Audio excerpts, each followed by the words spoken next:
সন্তানদের নিথর দেহ দেখার পর থেকেই অভিযুক্ত নারী ও তার বাড়ির সামনে ডাক চিৎকার করতে দেখা যায় অবলা এই প্রাণীটিকে। মানুষের মধ্যেই পড়ে না।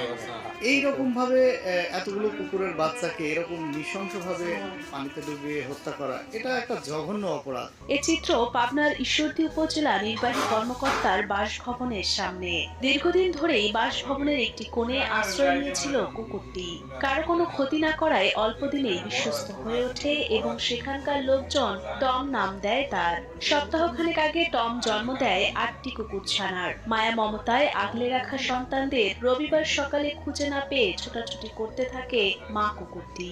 তার ছোটাছুটি দেখে স্থানীয়রাও খুঁজতে থাকে ৮ কুকুরছানাকে। পরদিন পাশের এক পুকুরে ছানাগুলোকে বস্তাবন্দি ভাবে মৃত অবস্থায় পাওয়া যায়। পরবর্তীতে জানা যায় কুকুর ছানাগুলোকে বস্তাবন্দি করে পুকুরের পানিতে ফেলে দিয়েছে